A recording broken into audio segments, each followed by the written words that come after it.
I never said nothing about number 3. What are you talking? Okay, so you don't think we should strike out number 5? You got to extrapolate. It's called extrapolate. Okay, but the problem with extrapolation away from Scripture is that you can actually start introducing. No. Because there's Hebrew. There's Hebrew words. There's Hebrew words for each of these. If this Greek word is correct, then it also includes number 5. No. Because in Hebrew you have THABAL. No, listen. In Hebrew, listen, we're Hebrew Israelites, okay? So in Hebrew, in Hebrew, you have THABAL, which means the whole entire planet. Then you have aratizah, which means the land. All right, those are the two. No. Those are the two words that you're going to see for world. Then you also have sometimes, well, it's not up here. We're just probably going to go into where it says in Greek, it may say ethnos. All right, that word is actually Shabbat, which means tribe. All right. That's right. This is Greek. Yeah, this is Greek. No, because the New Testament is in Greek. I mean, in Hebrew too. Let me tell you something about the number 5. Number 5. Can I tell you about the number 5? You want to know about the number 5? What do you notice about all these words here? About all these definitions? What do you notice? Hold on. Are all these definitions different from each other? Obviously, number 5 is different from the other one. That's what you're trying to get at, right? So how do you find out which one that we have highlighted is for those words? Shalom. I'm going to give all praise to Yahweh Ba'Shem Yahushua. And I want to say Yahweh Ba'Shem Yahushua, Shalom, wa Barakim, la Bakarim, Sheyah Sha'ala, wa la Zaquanyim, God Walla Rakab. That's most high in the name of the Son. Peace and blessings to the elect of Israel and to the elders and apostles of Great Millstone. I'm doing this specific video on basically John 3:16, or the word world in general in the Hebrew, because the scoffer had came up to the camp. This heathen came up trying to sneak his way into salvation. And we had to break down that word world is not what he thought, and I made a statement about the Hebrew tenses, the Hebrew words for that word world, and there's multiple ones. So, in a nutshell, the Hebrew word thabal is equivalent to oikoumenē, all right, which is the whole inhabitable earth. Then you have cosmos, which is not really a word for cosmos in the Hebrew. I had also mentioned in the video that when you see ethnos in Greek, that it would be Shabbat, but that's not always the case, okay? It's usually going to be Gawayim, which that means the Israelite foreigners when you go into it. That's another topic. And then finally, the other word for world is Eon. And in Hebrew, that's Iwalamim. So I just got a couple scriptures to show you that. This is Genesis 1:10. It says, and God called the dry land earth. In the beginning, in the gathering together of the waters called seas. And God saw that it was good, or the power saw that it was good. So that word for earth, all right, when you look it up, aratizah, okay, waya kara'a, alahayim, laya basha, aratizah. Okay, called the powers to dry land. All right, that word is just simply land. Okay, that's nothing more than that. It's just a landmass, because that's all it was. It was separate from the seas at the time, so it was just a land that was gathered together.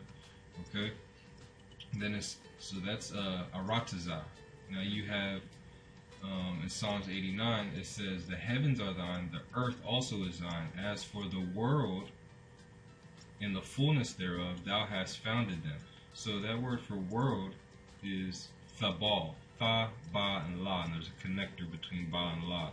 So you have thabal, and this literally means world. It's just going to say world, all right? So Esau doesn't give you a good definition, but when you go further in, all right, it says fertile inhabited earth, the habitable globe. All right, and that scoffer in there, he was trying to say that how come the definition for number 5 for cosmos doesn't apply to it? Well, you have to extrapolate. Okay, you have to have the spirit of understanding to know what this means. If it was talking about that actual inhabitable earth, it would say oikoumenē, which is equivalent to thabal in the Hebrew, and it's not. Alright, so next you have Isaiah 45:17, where it says, but Israel shall be saved in the Lord with the everlasting salvation. Ye shall not be ashamed nor confounded, world without end. That word world is Iwalama, which means world of, or world with, okay? And when you scroll down to that, when you scroll down here, alright, it's going to say long duration, antiquity, forever, everlasting, basically a point of time. But then look what you have. Look, you have the word world. So we know that it's talking about a specific set of time for a specific specific people. All right, that's why I said you have to extrapolate and be able to understand that it's only for Israel. All right, because that age, that time is not going to be destroyed without end. All right, and in this verse here, it says Israel is going to be saved. All right, that's the age without end. So now when you go to John 3:16 in the New Testament, what do you have here? You have ha'awalam. All right, ha'awalam. Where you see cosmos in John 3:16, in the Hebrew, it's ha'awalam. All right, literally it says kaya for kaha, he, ahab, loved, alahayim, the gods, definitely, not the gods, the powers, definitely, ha'awalam, the world. This is that age. That same age, awalam here, is the same awalam as Isaiah 45:7. And when you take that, when you take this and you put it into the